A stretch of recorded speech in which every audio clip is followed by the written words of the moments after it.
സാറിൻ്റെ പേരെങ്ങനെയാണ്? എൻ്റെ പേര് സുമൻ മേരിദാസ്. ഈ മുനമ്പ സമരം ഇങ്ങനെ അനിശ്ചിതകാലമായിട്ട് നീണ്ടുപോയിക്കൊണ്ടിരിക്കുകയാണല്ലോ. ഇപ്പം 183 ദിവസമാകുന്നു. കാരണം ഒരുപാട് ആൾക്കാരാണ് ദിവസവും വന്ന് ഈ നിരാഹാരത്തിൽ കിടക്കുന്നു, കുടുംബങ്ങളെ ഒത്തിരി ബാധിക്കുന്നുണ്ട്. ഇതിനെ ബന്ധപ്പെട്ട് സാറിന് എന്താണ് സംസാരിക്കുന്നത്? ഇതിപ്പോൾ ഞാൻ മനസ്സിലാക്കിയേക്കുന്നിടത്തോളം രണ്ട് പാർട്ടിക്കാർ ഈ പറഞ്ഞ പോലെ ഇവിടെ സമരം നടത്തുന്നത് ശരിക്ക് നിയമത്തിനെതിരെയാണ്. വഖഫ് നിയമത്തിലുള്ള പോരായ്മയ്ക്കെതിരെയും അതിലെ ഭേദഗതിക്കും വേണ്ടിയിട്ടുമാണ് ഇവർ സമരം നടത്തുന്നത്. പക്ഷെ അത് മറിച്ച് ഒരു മതത്തിന് എതിരായിട്ടുള്ളൊരു സമരമായിട്ട് മാറ്റാൻ ചിത്രീകരിക്കുന്നത് ഈ കോൺഗ്രസ് കമ്മ്യൂണിസ്റ്റ് പാർട്ടികളാണ്. എനിക്കതിനെക്കുറിച്ച് വളരെയധികം അമർഷമുണ്ട്. കാരണം ജനങ്ങളെ അങ്ങോട്ടും ഇങ്ങോട്ടും തമ്മിൽ തല്ലിക്കാൻ വേണ്ടി ഈ പഴയ കാലത്ത് ഇപ്പം നമ്മളൊക്കെ ചെറുപ്പകാലത്തുണ്ടായിരുന്ന ഒരു പാർട്ടി, കോൺഗ്രസ് പാർട്ടി ആയാലും കമ്മ്യൂണിസ്റ്റ് പാർട്ടി ആയാലും അവർക്കൊരു ആത്മാർത്ഥതയും കാര്യങ്ങളും ഉണ്ടായിരുന്നു. ജനങ്ങളോടൊരു കടപ്പാടും ബാധ്യതകളൊക്കെ ഉണ്ടായിരുന്നു. ഇപ്പം അതെല്ലാം മാറ്റി വെച്ചിട്ട് ജനങ്ങളെ തമ്മിൽ തല്ലിച്ച് വോട്ട് പിടിക്കാനുള്ളൊരു ഇതായിട്ടാണ് എനിക്ക് തോന്നിയിട്ടുള്ളത്. അപ്പോൾ അതിൻ്റെ ഒരു പ്രതിഷേധം അറിയിക്കുന്നതോടൊപ്പം ഈ സമരത്തിന് എൻ്റേതായിട്ടുള്ള എല്ലാ ഐക്യദാർഢ്യവും പ്രഖ്യാപിച്ചു പോകുന്നു. അല്ല, ഞാൻ ചോദിക്കുന്നതല്ല, ഇപ്പോൾ ഈ സാർ പറഞ്ഞല്ലോ ഇതിനകത്ത് അപ്പോൾ BJPയുടെ ഭാഗത്തുനിന്ന് ഒരു മുതലെടുപ്പ് ഉണ്ടാകുമെന്ന് തോന്നുന്നില്ലേ? കാരണം അവരെ സംബന്ധിച്ച് പറഞ്ഞാൽ അവർക്ക് കേരളത്തിൽ ഇപ്പോൾ ക്രിസ്ത്യൻ വോട്ടുകൾ ധാരാളം കോൺഗ്രസിലേക്ക് ഒരു കാലത്ത് പോയിക്കൊണ്ടിരുന്നതാണ്. അത് മറിച്ച് BJPയിലേക്ക് എത്തുക എന്നുള്ളൊരു താല്പര്യം അവർക്കില്ലേ? ഇപ്പം കോൺഗ്രസ് മുക്ത ഭാരത് അവർ ആഗ്രഹിക്കുന്നുണ്ട്. ഇപ്പോൾ കേരളത്തിലും കൂടെ ആയിക്കഴിഞ്ഞാൽ അവർ ആഗ്രഹം പൂർത്തിയായി. അപ്പം ഇതും ഈ മുനമ്പം ഇപ്പം അങ്ങനെയും പുറത്തൊരു സംസാരം ഉണ്ടാകുന്നുണ്ട് ഈ വിഷയമായിട്ട് ബന്ധപ്പെട്ട്. എനിക്ക് അതിനെക്കുറിച്ച് പറയാനുള്ളത്, BJP എന്ന് പറഞ്ഞ ഒരു പാർട്ടി ഞാൻ മനസ്സിലാക്കിയതിനടുത്തോളം ഇവിടെ കുറേ നല്ല കാര്യങ്ങൾ കൊണ്ടുവന്നിട്ടുണ്ട്. തീർച്ചയായിട്ടും ഞാൻ ചെറുപ്പത്തിലെ ഒരു കോൺഗ്രസ് കുടുംബത്തിൽ നിന്ന് വരുന്ന ഒരാളാണ് ഞാൻ. പക്ഷേ ഇവിടെ നമ്മൾ കേരളത്തിൽ തന്നെ ഇപ്പോൾ പല പദ്ധതികളും കേന്ദ്ര സർക്കാരിൻ്റെയാണ്. പക്ഷേ അവരൊരിക്കലും ഇത് വെളിപ്പെടുത്തുന്നില്ല എന്നുള്ളതാണ്. നമ്മുടെ ഇവിടുത്തെ ഭരണകക്ഷിയായാലും പ്രതിപക്ഷമായാലും ഒരുമിച്ച് നിന്നിട്ട് അവർ ചെയ്യുന്ന നല്ല കാര്യങ്ങൾ, അവർ ചെയ്യുന്ന മോശ കാര്യങ്ങൾ പറഞ്ഞോട്ടെ, പക്ഷേ അതിൻ്റെ ഒപ്പം നല്ല കാര്യങ്ങൾക്കൊരു സപ്പോർട്ട് ഇല്ലെങ്കിലും അതിനെ വഴിതിരിച്ച് ഇല്ലാത്ത കാര്യമായിട്ട് പറയാതിരിക്കുക എന്നുള്ള ഒരു കാര്യമുണ്ട്.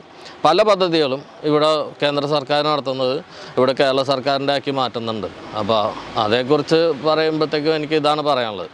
അപ്പോൾ നമ്മൾ ഒരു BJP എന്ന് പറഞ്ഞ പാർട്ടിക്കപ്പുറം ഇന്ത്യ ഭരിക്കുന്ന 3 പ്രാവശ്യം ഇന്ത്യ തിരഞ്ഞെടുത്ത ഒരു പാർട്ടിയാണിത്. അപ്പോൾ പാർട്ടി എന്നുള്ളതിനപ്പുറം നമുക്ക് ഇന്ത്യയിലെ ജനങ്ങൾ തിരഞ്ഞെടുത്ത ഒരു ഭരണ സംവിധാനം, അതാണ് നമ്മൾ കാണേണ്ടത്. അപ്പോൾ ആ ഭരണ സംവിധാനം അവർക്ക് തീർച്ചയായിട്ടും അവർ ഇത്രയും നാൾ ഈ വഖഫ് ബോർഡിന് വേണ്ടിയിട്ട് കോൺഗ്രസ് പാർട്ടി ഇന്ത്യ ഭരിച്ചുകൊണ്ടിരുന്നപ്പോൾ ചെയ്ത് ഓരോ മാറ്റങ്ങൾ കൊണ്ടുവന്നതിൻ്റെയാണ് ഇവർ അനുഭവിക്കുന്നത്. ഇതിനൊരു മാറ്റം വരുത്താൻ കോൺഗ്രസ് പാർട്ടിക്ക് കഴിഞ്ഞിട്ടില്ല. അത് കഴിഞ്ഞേക്കണ BJPക്ക് മാത്രവും. BJP അങ്ങനെ ഒരു വർഗീയ പാർട്ടി ആയിരുന്നെങ്കിൽ ഈ മതേതരത്വത്തിന് വേണ്ടിയിട്ടാണല്ലോ ഇത് ചെയ്യുന്നത്. അപ്പോൾ മതേതരത്വം നിലനിർത്താൻ വേണ്ടിയിട്ടാണ് ഇത്. ഒരു മതത്തിൻ്റെ ആ മതത്തിലെപ്പെട്ട എല്ലാവരും മോശക്കാരാണെന്ന് നമ്മൾ പറയുന്നില്ല. പക്ഷേ ആ മതത്തിലെ കുറച്ച് ആൾക്കാർ അവരുടെ വേണ്ടിയിട്ട്, ഇപ്പം ഞാൻ മനസ്സിലാക്കിയത് ഇന്ത്യൻ റെയിൽവേ കഴിഞ്ഞാൽ ഏറ്റവും കൂടുതൽ സ്ഥലം വഖഫ് എന്നുള്ളതാണ് എനിക്ക് മനസ്സിലാക്കുന്നത്. പക്ഷേ അത് ഭാവിയിലേക്ക് അത് എങ്ങനെ പോകുമെന്നുള്ളത് അറിയില്ല. ഇവിടെ ചതിക്കപ്പെടുന്നത് മുസ്ലിം സഹോദരങ്ങൾ കൂടിയാണ്, ബാക്കി മതക്കാർ മാത്രമല്ല. പിന്നെ BJPയുടെ മുതലെടുപ്പാണെന്ന് പറയുന്നവരോട് എന്താ പറയേണ്ടത്? ചതിക്കപ്പെടുന്ന മുസ്ലിം സഹോദരങ്ങളോട് കൂടെയാണെന്ന് പറയുന്നുണ്ടല്ലോ, അതെന്താണെന്നാ ഞാൻ ചോദിക്കുന്നത്. അതിവിടെ മാത്രമല്ല, ഇന്ത്യയിൽ പല ഭാഗങ്ങൾക്കും ഞാനത് കൃത്യമായിട്ട് ഓർക്കുന്നില്ല. ഞാൻ കഴിഞ്ഞ ദിവസം ഒരു ന്യൂസ് കേട്ടത്, ഇവിടെ എന്ന് തോന്നുന്നു നമ്മുടെ തൃശ്ശൂർ ചാവക്കാട് സൈഡിൽ, അവിടെ പള്ളിയുടെ ചുറ്റുമുള്ള കുറേ സ്ഥലങ്ങൾ വഖഫ് ഭൂമിയാണെന്ന് പറയപ്പെടുന്നു. പക്ഷേ ഈ പള്ളിയുടെ ചുറ്റും താമസിക്കുന്നത് തീർച്ചയായിട്ടും മുസ്ലിം സഹോദരങ്ങളാണ്. അവർക്കൊക്കെ വഖഫിന് വേണ്ടിയിട്ട് അവരുടെ വീട് ഒഴിഞ്ഞു കൊടുക്കേണ്ട സ്ഥിതിയിലേക്ക് ആയിട്ടുണ്ട്. അങ്ങനെ ഒരു ന്യൂസ് സാറ് കേട്ടായിരുന്നത്. പക്ഷേ അവർ പറയുന്നുണ്ട്, ഞങ്ങൾ മുനമ്പത്തും ആൾക്കാരെ ഒഴിഞ്ഞു കൊടുക്കണം, ആരുടെയും ഇറക്കി വിടുന്നില്ല, വീട്ടുകാരെ ആരെയും ഇറക്കി വിടില്ല, ഇത് രമ്യതയിൽ ഒത്തുതീർപ്പാക്കാമെന്നാണ് അവർ പറയുന്നത്. എന്ത് രമ്യത? അല്ല, എനിക്കത് മനസ്സിലാവാത്തൊരു കാര്യം. ഇപ്പം സർക്കാർ ഇതുപോലെ ഇവരെ ഇറക്കി വിടില്ല എന്ന് പറയുന്നുണ്ട്. ഇവർക്ക് സർക്കാർ പകരം എന്താ ചെയ്യാൻ പോകുന്നത്? ഏതെങ്കിലും സർക്കാർ വക ഭൂമിയിൽ സ്ഥലം മേടിച്ച് കൊടുത്ത് വിടും. ഒന്നും വേണ്ട. ഇപ്പോൾ വയനാട് ദുരന്തം, ഇതിനു വേണ്ടി 2018 പ്രളയം, ഏറ്റവും അവസാനത്തെ വയനാട് ദുരന്തം 700 ചില്ലാനം കോടി രൂപ പിരിച്ചെടുത്തിട്ടുണ്ട്. അവിടെ 300 ചില്ലാനം കുടുംബങ്ങൾക്കാണ് വീട് നഷ്ടപ്പെട്ടത്. ഓരോ കുടുംബങ്ങൾക്ക് 2 കോടി രൂപ വെച്ച് തീർച്ചയായിട്ടും കൊടുക്കാൻ പറ്റും. അവർക്ക് വേണ്ട 1.5 കോടി രൂപ, ബാക്കി 1/2 കോടി രൂപ ഇവരൊക്കെ പുട്ടടിച്ചോട്ടെ. 1.5 കോടി രൂപ വെച്ച് അവർക്ക് കൊടുക്കുകയാണെന്നുണ്ടെങ്കിൽ അവർക്ക് സ്വതന്ത്രമായിട്ട് എവിടെയെങ്കിലും പോയി കുറച്ച് സ്ഥലവും മേടിച്ച് അവർക്ക് കൃഷിയും ചെയ്തതായിട്ട് അവർക്ക് മുന്നോട്ട് പോകാം. അതുപോലും ചെയ്യാത്ത സർക്കാർ ഇവരെ ഇറക്കി വിടില്ല എന്ന് പറഞ്ഞാൽ എങ്ങനെ വിശ്വസിക്കും? ഒരിക്കലും അത് വിശ്വസിക്കാൻ പറ്റില്ല. ഈ വഖഫ് ബോർഡ് വിഷയത്തിൽ ഇപ്പം ഈ പാവങ്ങളുടെ കാര്യം കറക്റ്റാണ്. കാരണം അവരെ സംബന്ധിച്ച് പറഞ്ഞാൽ അവരുടെ ജീവിത പ്രശ്നവും അപ്പോൾ തന്നെ അവരുടെ കുടുംബത്തിൻ്റെ പ്രശ്നവും വീടിൻ്റെ പ്രശ്നവും ഒക്കെയാണ്. പക്ഷേ ഇവരെ സംബന്ധിച്ച് പറഞ്ഞു കഴിഞ്ഞാൽ അവരെങ്ങനെയല്ല. ഇപ്പം മുസ്ലിംസിനെ സംബന്ധിച്ച് പറയുകയാണ് അവർ പറയുന്നത് ഇത് ഞങ്ങൾ ഇറക്കി വിടാൻ താല്പര്യപ്പെടുന്നില്ല. അവരുടെ വീട് അവരവർക്ക് തന്നെയായിരിക്കും അവരുടെ സ്ഥലവും വീടും. പക്ഷേ ഇത് ഒരു ഭിന്നിച്ച് ഭരിക്കുക എന്നുള്ള BJPയുടെ തന്ത്രമാണെന്നാണ് പറയുന്നത്. അങ്ങനെ പറഞ്ഞതിനോട് എനിക്ക് യോജിപ്പില്ല. കാരണം എന്ന് വെച്ച് കഴിഞ്ഞാൽ ഇത് മുസ്ലിംസ് എന്ന് പറയരുത്. കാരണം മുസ്ലിംസ് എല്ലാവരും ഒന്നും അഭിപ്രായക്കാരല്ല. തീർച്ചയായിട്ടും അഭിപ്രായക്കാരല്ല മുസ്ലിംസ് എല്ലാവരും. ഇത് വഖഫ് എന്ന് പറഞ്ഞൊരു നിയമം കുറച്ച് പേര് ഉണ്ടാക്കിയേക്കുന്നതായിട്ടാണ് ഞാൻ മനസ്സിലാക്കിയേക്കുന്നത്. ഇത് മുസ്ലിംസിന് അതിൻ്റെ എത്രത്തോളം പങ്കുണ്ട്. നമ്മൾ എത്രയോ മുസ്ലിം സഹോദരങ്ങളുണ്ട്. നമ്മൾ വളരെ ഇതിനെതിരെ എതിർക്കുന്ന എത്ര മുസ്ലിം സഹോദരങ്ങളുണ്ട്. പക്ഷേ അതല്ല സംഭവം. ഇത് ആ നിയമത്തിൽ വരുന്നേക്കണ കുറേ പാളിച്ചകൾ തിരുത്തുക എന്നുള്ളതാണ് ആദ്യം വേണ്ടത്. അതിൻ്റെ ഭേദഗതി വരുമ്പോഴത്തേക്കും ഇവരെന്തുകൊണ്ടാണ് അതിനെ എതിർക്കണമെന്നുള്ളതാണ് എനിക്ക് മനസ്സിലാവുന്നത്. അവർ പ്രധാനമായിട്ട് പറയുന്നത് ഇപ്പോൾ വഖഫ് ബോർഡ് പുതിയ സംവിധാനത്തിൽ ഇപ്പം കേന്ദ്ര ഗവൺമെൻറ് കഴിഞ്ഞ ദിവസം പാസ്സാക്കിയ ഇതിനകത്ത് പുതിയ സംവിധാനത്തിൽ അവർ പറയുന്നത് പുറത്തുനിന്ന് 2 ഇതര മതസ്ഥരെ ബോർഡിൽ മെമ്പർമാരാക്കണം. അപ്പോൾ തന്നെ അവിടെ സമുദായത്തിൽപ്പെട്ട ഒരു വനിതയാക്കണം എന്നൊക്കെയാണ് പറയുന്നത്. അപ്പോൾ അതങ്ങ് അടിച്ചേൽപ്പിക്കുന്ന രീതിയിലേക്ക് വരുന്നു എന്നുള്ളതാണ് അവർ എതിർപ്പ് പറയുന്നത്. അല്ലാതെ ഇതൊരു കുടുംബത്തിലേക്ക് അവർക്ക് കൊടുക്കാമെന്നോ അവരുടെ വീട്ടിൽ ഇറക്കി വിടണമെന്നൊന്നും പറയുന്നില്ല. ഇപ്പോൾ ആ രീതിയിൽ അവർ പറയുന്നില്ല എന്നാണ് അവർ സ്ഥാപിക്കുന്നത്. അല്ല സാറേ, നമ്മളൊന്ന് ആലോചിച്ച് നോക്കും. നമ്മുടെ ആക്ടിവിനെ പറ്റിയൊക്കെ ഒരു സംസാരിക്കുന്നുണ്ട്. അങ്ങനെ വരുവാണെങ്കിൽ ഭാവിയിൽ അത് വരും എന്നൊക്കെയുള്ള രീതി. അല്ല, ചർച്ച് ആക്ടിൽ എന്താ പ്രോബ്ലം? ഇവിടെ ആരും ചർച്ച് ആക്ട് വന്നെന്ന് വെച്ചിട്ട് ഒരു സ്ഥലവും പോയിട്ട് ഇത് ഞങ്ങളുടെ സ്ഥലമാണ്, ദൈവത്തിൻ്റെ സ്ഥലമെന്ന് പറഞ്ഞ് ഒരാളെ ഇറക്കി വിടാണ്ട് ചർച്ചിൽ അങ്ങനെ ഒരു നിയമമില്ല. ഈ ഇന്ത്യ രാജ്യത്ത് മതേതര രാജ്യം എന്ന് പറയുന്നുണ്ട്. ക്രിസ്ത്യാനികൾക്ക് ഇങ്ങനെ ഒരു നിയമമുണ്ടോ? വേറെ ഹിന്ദുക്കൾക്ക് ഇങ്ങനെ ഒരു നിയമമോ? അമ്പല ട്രസ്റ്റ് ഇപ്പോൾ ദേവസ്വം ബോർഡിന് ഒരു സ്ഥലം കയറിയിട്ട് ഇങ്ങനെ ഇത് ഞങ്ങളുടെ സ്ഥലമെന്നും പറഞ്ഞ് അവർക്ക് ഏറ്റെടുക്കാനുള്ള എന്ത് അധികാരം അവർക്കുള്ളത്? അങ്ങനെ ഒരു സാധനമില്ല. ഇത് ഈ വഖഫ് ബോർഡിന് മാത്രം എന്തുകൊണ്ട് ഈ നിയമം? അതെനിക്ക് മനസ്സിലാവണല്ലോ. അതൊക്കെ മാറ്റേണ്ട സമയം കഴിഞ്ഞു. ഒരു മതേതര രാഷ്ട്രമാകുമ്പോഴത്തേക്കും തീർച്ചയായിട്ടും അത് മാറ്റേണ്ട സമയം കഴിഞ്ഞു. അത് വരുമ്പോഴത്തേക്കും ഈ ജനങ്ങളെ തമ്മിൽ തല്ലിച്ചിട്ട് BJP മുതലെടുക്കുകയെന്ന് പറഞ്ഞിട്ട് ഞാൻ യോജിക്കില്ല. ഒരിക്കലും ഞാൻ അതിനോട് യോജിക്കില്ല. ഒരു കാലത്ത് ആർക്കും വേണ്ടാത്ത ഒരു സ്ഥലമായിരുന്നു ഈ പ്രദേശം. ഈ ഗോശ്രീ പാലമൊക്കെ വന്നു കഴിഞ്ഞപ്പോഴാണ് ഇത്ര ഈ സ്ഥലത്തിന് ഡിമാൻഡായത്. കാരണം ഇങ്ങോട്ട് വരണമെങ്കിൽ തന്നെ പല്ലാർവാടം പള്ളി പോലും പോകണമെങ്കിൽ നമുക്കൊരു ബോട്ടിലേക്ക് എത്തപ്പെടാനേ പറ്റുള്ളൂ പഴയ കാലത്ത്. ഇപ്പോൾ ഈ ഗോശ്രീ പാലമൊക്കെ വന്നപ്പോഴാണ് ഇപ്പോൾ ഒത്തിരി യാത്രാ സൗകര്യങ്ങളൊക്കെ വർദ്ധിച്ചത്. അപ്പോൾ ഈ സ്ഥലത്തിന് ഡിമാൻഡ് കൂടി. അപ്പോഴാണ് പല പേരും അവകാശവാദങ്ങളുമായിട്ട് രംഗത്ത് വരുന്നത്. ഇതും നമുക്ക് നോക്കിക്കാണാൻ സാധിക്കില്ലേ? സ്ഥലത്തിൻ്റെ വാല്യൂ ഇപ്പോൾ പാലം വന്നതുകൊണ്ട് മാത്രമല്ല, വാല്യൂവിൻ്റെ അപ്പുറം നമ്മളൊരു സാമ്പത്തിക വാല്യൂവിൻ്റെ അപ്പുറം ഇപ്പോൾ സാറും ഞാനൊക്കെ ജീവിക്കുന്ന ഒരു സ്ഥലമുണ്ട്. അവിടെ നമ്മൾ ജനിച്ച് വളർന്നൊരു സ്ഥലം. ഇപ്പോൾ ഞാൻ ജനിച്ച് വളർന്ന സ്ഥലത്ത് തന്നെ ഞാൻ ജീവിക്കുന്നത്.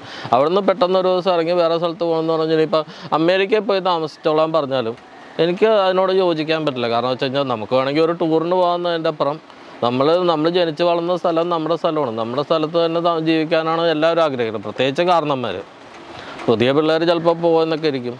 പക്ഷെ അങ്ങനെയുള്ള ആൾക്കാരെ ഇവിടെ നിന്ന് മാറ്റി വേറെ സ്ഥലത്തേക്ക് പാർപ്പിക്കാന്നൊക്കെ പറഞ്ഞതിനോട് എനിക്ക് യോജിപ്പില്ല. അത് മാത്രം അല്ല, അതുകൊണ്ടാണല്ലോ ഇവർക്ക് നഷ്ടപ്പെടില്ല എന്ന് പറയുന്നതുകൊണ്ട് ഇപ്പോൾ അവർ ഉദ്ദേശിക്കുന്നത് അത് തന്നെയാണ്. അല്ല, അവർ പറഞ്ഞ് ഇറങ്ങി പോകേണ്ട വരികയല്ലേ പറയുന്നത്. കാരണം അവർ ഇറങ്ങി പോകേണ്ടി വരിക എന്ന് പറഞ്ഞാൽ നമുക്കിപ്പോൾ ഒരു ഭൂമിയുണ്ട്. നമ്മൾ വെറുതെ കയറി കിടന്നുകൊണ്ട് കാര്യമില്ല. നമുക്ക് അത്യാവശ്യം ഒരു വീടൊന്ന് പുതുക്കി പണിയണം, അല്ലെങ്കിൽ മക്കളുടെ വിവാഹം, അല്ലെങ്കിൽ ഹയർ എഡ്യൂക്കേഷൻ. ഇതിനൊരു ലോൺ എടുക്കാൻ ചെല്ലുമ്പോഴത്തേക്കും ബാങ്കിൽ നിന്ന് ലോൺ കിട്ടാത്തൊരവസ്ഥയെന്ന് പറഞ്ഞു കഴിഞ്ഞാൽ അതപ്പോൾ വെറുതെ കയറി കിടന്നുകൊണ്ട് കാര്യമില്ല. ഒരു പ്രോപ്പർട്ടി നമ്മൾ അനുഭവിക്കാമെന്ന് പറഞ്ഞാൽ ആ പ്രോപ്പർട്ടിയുടെ പോക്കുവരവ് നമ്മുടെ പേരിൽ ചെയ്ത് കഴിയുമ്പോൾ നമ്മുടേതാവണം. അതിൻ്റെ സർവ്വ അധികാരവും എല്ലാം നമ്മുടേതായാലും മാത്രമല്ല അതിൽ കാര്യമുള്ളൂ. അല്ലാണ്ട് നിങ്ങൾക്ക് എങ്ങും പോകേണ്ടി വരില്ല എന്ന് പറഞ്ഞത് അതൊരു മുട്ടായുക്തിയാണ്. അതൊന്നും ശരിയല്ല. അങ്ങനെയുള്ള സംസാരങ്ങളൊന്നും ശരിയല്ല. അത് ആൾക്കാരെ പറ്റിക്കാൻ പറഞ്ഞിട്ട് ഞാൻ നേരത്തെ വയനാടിൻ്റെ കേസ് പറഞ്ഞില്ലേ, എന്തിനാ ഈ പൈസ ഇത്ര 700 കോടി രൂപ പിരിച്ച് ഒരു കോടി രൂപ വെച്ചിട്ട് ഓരോ കുടുംബത്തിന് കൊടുത്തു കഴിഞ്ഞാൽ അവർ വയനാടൊക്കെ നിസ്സാര വിലയുള്ള സ്ഥലത്തിന് അവർക്ക് സ്ഥലവും മേടിച്ച് വീടും വെച്ച് അവർ സുന്ദരമായിട്ട് അവർക്ക് ജീവിക്കാം. ഇതേവരെ അവരുടെ വാടക പോലും പലരുടെയും കൊടുത്തിട്ടില്ലെന്ന് പറയുന്നത്. എന്തിനും ഇങ്ങനെ കള്ളത്തരം കാണിക്കണത്? അത് തന്നെ ഇവിടെ സംഭവിക്കാൻ പോകുള്ളൂ. ഇവരെ ഇറക്കി വിടില്ല എന്ന് പറയുമ്പോഴും അത് തന്നെ ഇവിടെ സംഭവിക്കാൻ പോകുള്ളൂ. ഇവർക്ക് ഭാവിയിൽ ലോൺ എടുക്കാൻ കഴിയില്ല, ഒന്നും കഴിയില്ല. ഇത് പൂർണ്ണമായിട്ട് ഇത് നിയമം മാറ്റി എഴുതി ഇവർക്ക് ഇവരുടേതായിട്ടുള്ള സ്ഥലമായിട്ട് ഇവരുടെ കയ്യിൽ കിട്ടണം. അതല്ലാണ്ട് വേറൊരു പോംവഴി എന്ന് പറഞ്ഞാൽ അത് ഒരു മുട്ടായുക്തിയാണ്. വെറുതെ അങ്ങോട്ടും ഇങ്ങോട്ടും പറഞ്ഞിട്ട് കാര്യമൊന്നുമില്ല. ഇപ്പോൾ 183 ദിവസം ആകുന്നു, എന്നിട്ടും ഒരു തീരുമാനമാകുന്നില്ല. ഇത് വീണ്ടും നീണ്ടുപോയിക്കൊണ്ടിരിക്കുന്നു. ഒരുപാട് കുടുംബങ്ങളെ ഇത് ബാധിക്കുന്നില്ലേ? കാരണം അതിന് ഇതൊരു ഫലപ്രാപ്തിയിൽ എത്തിയില്ലാത്ത ഒരു അവസ്ഥയിലേക്ക് വരുവാണെങ്കിൽ എന്തായിരിക്കും ഇവരെ? സാറേ, ഞാനൊരു കാര്യം ചോദിച്ചോട്ടെ. ഇപ്പോൾ പാലസ്തീൻ പ്രശ്നം ഇവിടെ പറയുന്നുണ്ട്. പാലസ്തീൻ ജനത വരെ ഇപ്പോൾ ഹമാസിനെതിരാണ്. ആ ഹമാസിനെ സപ്പോർട്ട് ചെയ്ത് കഴിഞ്ഞ ദിവസം മുഖ്യമന്ത്രിയും കൂട്ടുകാരും കൂടി മറ്റേ കഫിയൻ ധരിച്ചിരുന്ന് സമ്മേളനം നടത്തുന്നുണ്ടായിരുന്നു. അവർക്ക് പാലസ്തീനോടുള്ള അല്ലെങ്കിൽ ഈ ഹമാസ് ഭീകരതയോടുള്ള പകുതിയെങ്കിലും സ്നേഹം സ്വന്തം ജനതയോട് ഉണ്ടായിരുന്നെങ്കിൽ ഈ ഇത്രയും ദിവസം ഇവരിവിടെ ഇരിക്കേണ്ടി വരില്ലായിരുന്നു. സംശയമില്ലാത്ത കാര്യമാണ്. ഇപ്പോൾ MP ഒക്കെ ഉണ്ട്. ഹൈബിയുടെ ഇപ്പോൾ തുടർച്ചയായിട്ട് MP ആയിക്കൊണ്ടിരിക്കുന്നതാണ്. MP ഒക്കെ ഇവിടെ വന്ന് ഇവരോട് സംസാരിച്ചിട്ടുണ്ട്. അച്ഛനുമായിട്ട് രാവിലെ അഭിമുഖം നടത്തിയപ്പോൾ അദ്ദേഹം സംസാരിച്ചു എന്നാണ് പറഞ്ഞത്. ഐക്യദാർഢ്യം പ്രഖ്യാപിച്ചിട്ടുണ്ടെന്നൊക്കെ പറയുന്നു. ഇപ്പം 18ഓളം MP കോൺഗ്രസിൻ്റെയാണ്, ഒരു MP BJPയുടെയാണ്, ഒരാൾ CPMൻ്റെയാണ്. അപ്പോൾ ഇവരെല്ലാവരും ഉണ്ടായെങ്കിൽ ഇതിനെതിരെ ശബ്ദം ഉയർത്തുന്നില്ല എന്നുള്ള കാണുമ്പോൾ ഒരു വിഷമം തോന്നിയില്ലേ? തീർച്ചയായിട്ടും. കാരണം നമ്മൾ ഒരു പഞ്ചായത്ത് ഇലക്ഷൻ മുതൽ നോക്കാം. ഒരു പഞ്ചായത്ത് ഇലക്ഷനിൽ അവിടെ പാർട്ടീനേക്കാളും കൂടുതൽ ആൾക്കാർ വ്യക്തികളാണ് കാണുന്നത്. നമ്മളൊരു ഇലക്ഷൻ ജയിച്ചു കഴിഞ്ഞാൽ നമ്മളൊരു മുനിസിപ്പാലിറ്റി ആയാലും കോർപ്പറേഷൻ ആയാലും അവിടെ സ്റ്റാൻഡിംഗ് കമ്മിറ്റി ചെയർമാനായിട്ട് നിൽക്കുന്ന ആൾക്കാരെന്ന് പറഞ്ഞാൽ ഇന്ന പാർട്ടിയുടെ ആവണമെന്നില്ല. അപ്പോൾ അവിടെ അവർ ആ ഇലക്ഷൻ കഴിഞ്ഞാൽ പിന്നെ അവർ പാർട്ടി മറന്നു, പിന്നെ അവർ ജനങ്ങൾക്ക് വേണ്ടിയിട്ട് പ്രവർത്തിക്കുന്ന ആൾക്കാരാണ്. ആ രീതിയിലാണ് തീർച്ചയായിട്ടും ഹൈബീഡിനെ പോലുള്ള ആൾക്കാർ നിൽക്കേണ്ടത്. പക്ഷെ അതിൻ്റെ അപ്പുറം ഈ എവിടെയോ കിടക്കുന്ന വഖഫിന് വേണ്ടിയിട്ട് സപ്പോർട്ട് ചെയ്യുക എന്ന് പറഞ്ഞാൽ സത്യം പറഞ്ഞാൽ അത് വളരെ മോശമായിട്ടാണ് എനിക്ക് തോന്നിയത്. നട്ടലില്ലാത്തൊരു തീരുമാനമാണത്. കാരണം അദ്ദേഹത്തിൻ്റെ വോട്ട് ഭൂരിപക്ഷം വരുന്നത് മറ്റു മതസ്ഥരാണ്. അത് നോക്കണ്ട, എന്തും ആയിക്കോട്ടെ, ഒരു മതേതര രാജ്യമാണ്. പക്ഷേ ഒരു മതത്തിൻ്റെ കാര്യം നമ്മളിവിടെ പറയണ്ട. ഈ നിയമത്തിനെതിരായിട്ട് ഈ നിയമം അദ്ദേഹത്തിൻ്റെ ഇത്രയും ജനതകളെ ഇത്ര വോട്ടേഴ്സിനെ ബാധിക്കുന്നുണ്ടെങ്കിൽ അയാൾ എന്തുകൊണ്ട് ഇവരുടെ കൂടെ നിൽക്കുന്നില്ല എന്നുള്ളത് എനിക്ക് മനസ്സിലാവില്ല. കാരണം ഈ നിയമത്തിന് വേണ്ടിയിട്ട് പറയുന്ന ആൾക്കാർ എത്ര ശതമാനം ഉണ്ടാവും അദ്ദേഹത്തിൻ്റെ വോട്ടേഴ്സിൽ? അദ്ദേഹത്തിൻ്റെ വോട്ടേഴ്സിൽ ഭൂരിപക്ഷം ആൾക്കാരും ഈ നിയമത്തിൽ ഭേദഗതി വേണമെന്ന് ആവശ്യപ്പെട്ട് ഇവിടെ സമരം ചെയ്യുന്ന ആൾക്കാരാണ്. അപ്പോൾ അയാളെ കുറിച്ച് എനിക്ക് പറയുകയാണെങ്കിൽ നട്ടലില്ലാത്തൊരു മനുഷ്യൻ തന്നെ എനിക്ക് പറയാൻ പറ്റുള്ളൂ. അപ്പോൾ ഇനിയിപ്പോൾ ഈ സമരം മുന്നോട്ട് പോകുന്നു ഏതൊക്കെ രീതിയിലായിരിക്കും ഇനി അടുത്ത ഒരു സ്റ്റെപ്പ് നീങ്ങാൻ പറ്റുമെന്നുള്ളത് തോന്നുന്നത്? കാരണം ഇവരുടെ സാഹചര്യങ്ങളൊക്കെ വെച്ച് നോക്കുമ്പോൾ ഇവർ പല രോഗികളായിട്ടുള്ളവരുണ്ട് ഈ സമരത്തിൽ. ആഹാരപ്പന്തലിൽ ഷുഗറുണ്ട്, പ്രഷറുണ്ട്, അങ്ങനെയൊക്കെ ഓരോരുത്തരും വന്ന് ഇങ്ങനെ ഇരിക്കുന്നു. അവരുടെ അവസ്ഥകളൊക്കെ പറഞ്ഞു. ഇപ്പോൾ ഇങ്ങനെ പോകുന്നു, ആരും ഒരു അനുഭവം പ്രകടിപ്പിക്കില്ല. അടുത്ത ദിവസം കേന്ദ്രമന്ത്രി വരുമെന്ന് പറയുന്നു. തീർച്ചയായിട്ടും ഇത് നട്ടലുള്ള ഭരണകൂടം നട്ടലുള്ള തീരുമാനങ്ങൾ എടുക്കും എന്ന് തന്നെയാണ് നമ്മുടെ വിശ്വാസം. അതോടുകൂടി ഇവരുടെ പ്രശ്നങ്ങൾ തീരും എന്ന് തന്നെയാണ് എൻ്റെ വിശ്വാസം. അതിൻ്റെ ഇടയിൽ ഈ നട്ടലില്ലാത്ത ഇവിടെ പറയുകയാണെങ്കിൽ 19 വാഴകൾ അവിടെ പോയിട്ട് കേന്ദ്രത്തിൽ പോയിട്ട് വോട്ടേഴ്സിനെ മറന്നിട്ട്, അതായത് ഇവിടുത്തെ ജനങ്ങളുടെ ദാരിദ്ര്യം മറന്നിട്ട് ഈ ഹമാസിനെ പോലുള്ള ഭീകരതയെ സപ്പോർട്ട് ചെയ്യുക, അവിടെ പോയിട്ട് ഇതിനെതിരെ വോട്ട് ചെയ്യുക, അത് ഭയങ്കര മോശമാണ്. അതൊക്കെ നമ്മൾ ജനങ്ങളെ കാണണം. ആദ്യം ഈ പാവപ്പെട്ട ജനങ്ങളുടെ കിടപ്പാടം കാണണം. കിടപ്പാടം പോകില്ല എന്ന് പറഞ്ഞതിൽ അർത്ഥമില്ല. കിടപ്പാടം അവർ വെറുതെ താമസിച്ചിട്ട് കാര്യമില്ല. പൂർണ്ണ അവകാശത്തോടുകൂടി അവർക്ക് ഈ സ്ഥലം പണയം വെക്കാനും ഒക്കെ ഉള്ള പൂർണ്ണ അവകാശത്തോടുകൂടി അല്ലെങ്കിൽ വിൽപ്പന നടത്താനും എല്ലാ പൂർണ്ണ അവകാശത്തോടുകൂടി ഇവർക്ക് ഇത് കിട്ടണമെന്നുണ്ടെങ്കിൽ നട്ടലുള്ള സർക്കാർ വരണം. നട്ടുള്ള ആൾക്കാർ ഈ നിയമത്തിനെതിരെ ഭേദഗതി ചെയ്യണം. അത് ചെയ്യും എന്ന് തന്നെയാണ് എൻ്റെ ഒരു വിശ്വാസം. ചെയ്യട്ടെ എന്നുള്ള പ്രാർത്ഥനകൾ. അല്ല, അങ്ങനെ ഒരു അനുകൂലമായ ഒരു കേന്ദ്ര ഗവൺമെൻറ് ഭാഗത്തു നിന്ന് വരുവാണെങ്കിൽ ഈ സമരത്തിന് ഈ ജനങ്ങൾ അവരെ അറിയുമോ പിന്നീട്? കാരണം ഇപ്പം ശബരിമലയൊക്കെ വിഷയം അറിയാമല്ലോ. ഇപ്പം സ്ത്രീ പ്രവേശനമൊക്കെ ആയിട്ട് ബന്ധപ്പെട്ട് ഒരുപാട് ആൾക്കാരുടെ രംഗത്തെത്തിയതാണ്. അവസാനം രംഗത്തെത്തിയവർക്കല്ല അവിടെ വോട്ട് കിട്ടിയത്. പിന്നീട് ജനങ്ങൾ പിന്നെയും പഴയപടിയിലേക്ക് വരുന്നതാണ് കണ്ടത്. അതിപ്പോൾ ഒരു മലയാളിയുടെ ഒരു ബേസിക് സ്വഭാവമാണ്. അത് പറഞ്ഞിട്ട് കാര്യമില്ല. അത് ആൾക്കാർ പറഞ്ഞ പോലെ അത് ഈ അസ്ഥീന്മയെ പിടിച്ചുള്ള ഒരു പാർട്ടിയാണ് ഇവിടുത്തെ ഞാൻ കണ്ടേക്കുന്ന ഭൂരിപക്ഷം ജനങ്ങളിലും. അത് നമ്മുടെ ജനങ്ങളാണ് ആദ്യം മാറേണ്ടത്. അതല്ലാതെ ഈ നമ്മുടെ ജനങ്ങൾ മാറി ചിന്തിക്കണം. ഇപ്പം എൻ്റെ വീട് തൈക്കൂടത്താണ്. ഞാൻ ഇന്നത്തെ ഒരു ദിവസം സമയം കിട്ടിയപ്പോൾ ഞാൻ ഇവിടെ വന്ന് ഇവരുടെ കൂടെ ചിലവഴിക്കാൻ തീരുമാനിച്ചിട്ടുണ്ടെങ്കിൽ അത് എനിക്കൊരു മാറ്റം ആഗ്രഹിക്കുന്ന ഒരു മനുഷ്യനായതുകൊണ്ടാണ്. അങ്ങനെ നമ്മുടെ ഓരോ ജനങ്ങളും മാറ്റം ആഗ്രഹിക്കണമെന്ന് പറഞ്ഞാൽ നമ്മളുടെ അവകാശങ്ങൾ സംരക്ഷിക്കപ്പെടാൻ വേണ്ടിയിട്ട് തീർച്ചയായിട്ടും അത് ആൾക്കാർ ചെയ്യണം. കൂടുതൽ വാർത്തകളും വിശേഷങ്ങളും നിങ്ങൾക്ക് ലഭിക്കാൻ കേരളീയം ന്യൂസ് സബ്സ്ക്രൈബ് ചെയ്യുക. കൂടെ ബെൽ ബട്ടണും അമർത്തുക.